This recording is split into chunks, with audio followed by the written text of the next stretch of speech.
All right, let's talk Auburn with Justin Hokanson at _J Hokanson on Twitter. On3 Sports is where you find all of his work. AuburnLive.com. We encourage you to go subscribe and support them. Hoke, what is up, man? How are you? I'm good. Good. Hoke with us on the JohnstonRVCenter.com hotline. It's kind of a broad question to start with, but we'll dig deeper. Kind of where, if you could just summarize where Auburn stands in the search for a replacement for Brian Harsin, where is Auburn right now?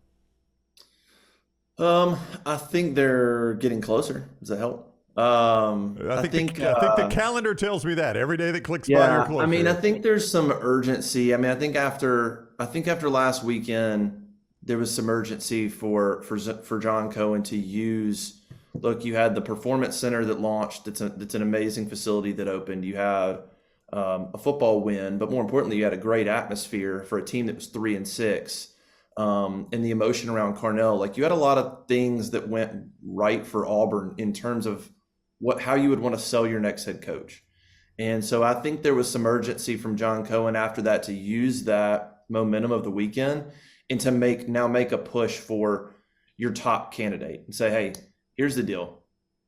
Here's what we're willing to do. I need an answer, or we're going to have to move on. I think that's kind of where we're at with this search. We're at the point now where I think, is he still talking to candidates? Sure.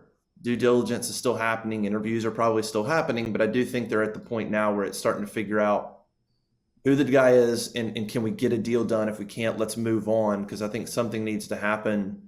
Doesn't have to happen before this weekend, but I would think something needs to be in place before the Iron Bowl, at least privately, at least in terms of just agreeing to terms before then. You know, there's the rumor that Lane Kiffin is interested in this job, but he wants full autonomy, and most people believe Auburn is never going to give a coach that.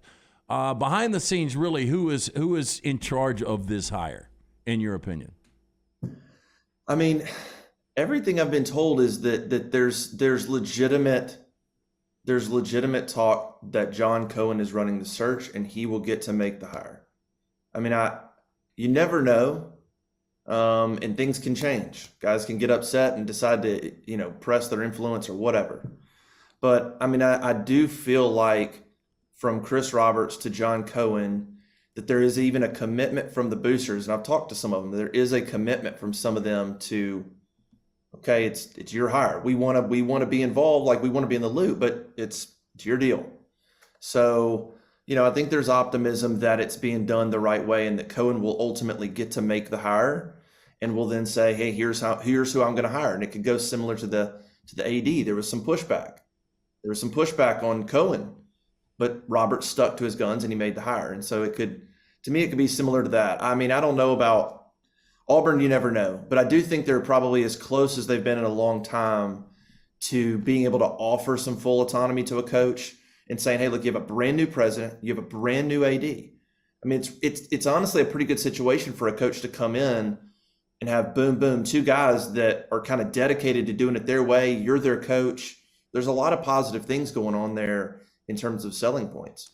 You've been very open about Hugh Freeze's past could be a concern with some people in the hiring process. So I'll ask you about Dan Lanning, and not saying Lanning's interested or Auburn's interested in Lanning, but if that was a conversation to be had, he's got a $14 million buyout. That seems like a lot of extra money Auburn would have to pay to get into the Dan Lanning game. Do you think the $14 million buyout is something that would make Auburn's search go in a different direction?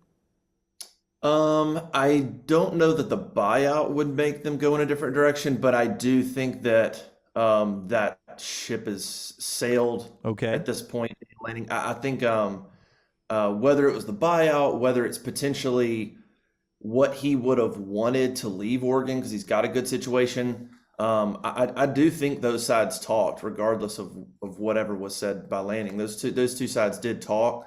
I just think that maybe Lanning, what he wanted potentially to leave Oregon, is not something that Auburn was interested in terms of Lanning. I think there's more belief in giving Kiffin that money than Lanning. So I don't consider Lanning a strong possibility at this point. What could the top choice make at Auburn, you think? How high of a salary would they go?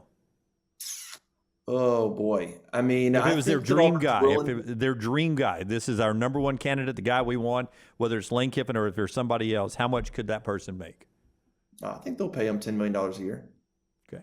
Well, you think they would go 10 years on that, or is it probably 7 at 10 million? It's possible. I've been thinking 7. Yeah. But I mean, if they just say, hey guys, like let's this, if they have hey, this is what we want, this is who we want, this is what we got to do, I could see it going to 10. The other part is, how can NIL incentives be a part of this? How can they work in a coach potentially getting a percentage of what you bring in annually for NIL? That's obviously a whole kind of new world, and I don't know how exactly that would work, how it would be tacked on, but I could easily see that being, especially if somebody like Kiffin, I could easily see that as a part of the contract that, hey, you'll get an extra however much, each year based on this percentage of what you bring in NIL or season tickets, stuff like that. And I think Kiffin does some of that at Ole Miss. So there's a lot of different ways potentially you could raise the salary for somebody like Kiffin or somebody else. Back to Hugh Freeze. He looked preoccupied this past week losing to UConn. I mean, the guy really, he was, we talked about this yesterday, he was smiling because the Gatorade dumped on Jim Mora Jr. got on him. So it looked like a guy that was somewhere else besides Storrs, Connecticut. Is he still in the mix, do you believe? I mean, what's the latest with Hugh Freeze? I would still consider him in the mix. I think he's probably always going to be in the mix because I think he's got support from different boosters that like him. So I think he's always going to have people supporting him and throwing his name out there. But again, it's kind of like I've said for a while. I think Auburn would have to miss on a couple of candidates for him to be the guy. I think there's still some hesitation from Roberts and Cohen on Freeze and his background to make him the guy. So is he in the mix? Yeah, I would probably never not consider him in the mix just officially, but I do think Auburn would have to potentially miss on a couple of guys to go that route. The Carnell Williams question. Everyone was drunk with excitement off of Saturday's atmosphere. It was a special day for a special player in Auburn history. Does he get an interview? Does he want an interview? What is your sources telling you there? Oh, I mean, I think that they'll treat him as well as he could possibly be treated, like as he deserves. I don't think he's a candidate for the head coaching position. I mean, that's just not a reality. I mean, I think you got to put aside the love for Carnell from Auburn people and what he's done and look at his resume. He's not a head coach. He's not anywhere close to being ready to be a head coach. So, it's also kind of part of the reason I'm wondering if, hey, we need to wrap this up. If hey, we love you, Carnell, but we don't want you to be the head coach. You don't need him to win at Alabama.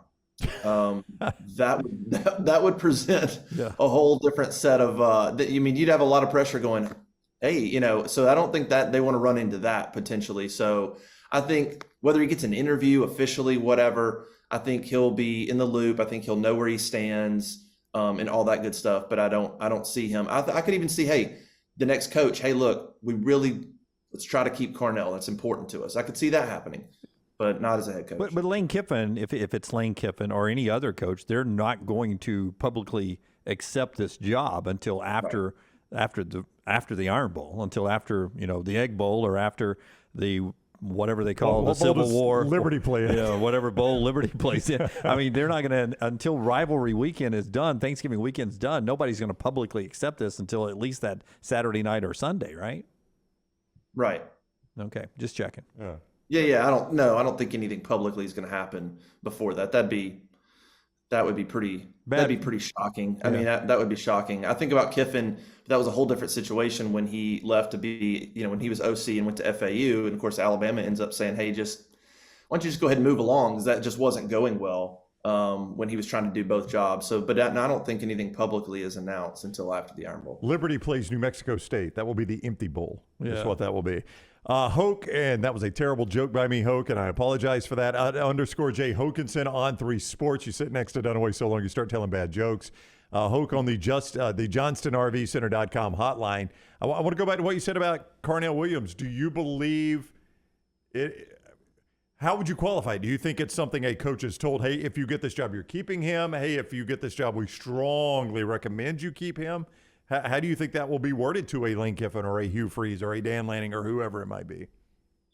Yeah, I mean, I think it's going to be, hey, I think you're going to have strong push for, whether it's Carnell, whether it's Zach Etheridge, whoever maybe has a little bit of support. I think there will be some strong push for, hey, we need to do everything we can to keep this guy. But ultimately, one of the things, for instance, for Kiffin and certainly for another coach is going to be, hey, I want full autonomy, hiring, firing, all the way across the board. I just think in this situation, could be wrong. In this situation, though, it would, to me, be foolish for anybody to come in and not keep Carnell. But I don't disagree with you on that, Hoke. But if in fact you it's want, hard to imagine that not happening. No, I agree. But if you want full autonomy, but the first thing you're told is we need you to keep this guy, then Right. I don't have full autonomy at that point, right? Yeah, I think it's your decision. Well, that's what I'm saying. I think it's your decision, but it's, hey, you'd be dumb to not do this. I mean, I guess he can make whatever decision he wants to make. It would be a bad way to start. I just can't imagine that being the first move of a head coach to go against potential wishes to support somebody like Carnell or Zach Etheridge and to let them go as your first move. That'd be pretty bold, and I'm not sure how smart that would be. I can't imagine that happening, but we'll see. Okay, give me your short list right now, what you're hearing, top 3 candidates, and do you feel good right now? Like if you had to go to a Vegas window and put money on somebody to be the next Auburn head coach, do you feel like you can get it right now? Oh boy. I mean, Kiffin is the top target. Past him, there's so many names that keep going around. Freeze is obviously in the mix. I don't really know that I'm comfortable saying anybody past that because I don't know where Cohen is at right now. Like I think he's still making calls and doing inquiries, and heck, you could have Power 5 coaches reaching out to him today going, hey, what's going on here? Like some that you might not even think about that make you reset your whole board if you don't get Kiffin. I mean, so it's just really hard to tell at the moment. I still think there's a lot of talk yesterday that Kiffin had agreed to terms verbally. Something was going on there. I can't confirm that, but I think it's possible. I think it's possible that things are moving in the right direction with Kiffin right now. But I can't confirm any of that. So if you just made me put a bet down right now, I would probably bet that Kiffin is the guy at this very second. All right, he is Justin Hokanson. Obviously, a very good time to join Auburn Live on 3 Sports to stay updated on this and chat with your fellow Auburn fans there in the message boards. And follow Hoke on Twitter for the breaking news @_J Hokanson, @_J Hokanson. Thank you for the time, Hoke, and good work. We appreciate you making some time for us. No problem. Always, man. Thank y'all. We got everything from you except your password. That was really good. See you, Hoke. Thank you. Hoke with us on the JohnstonRVCenter.com hotline.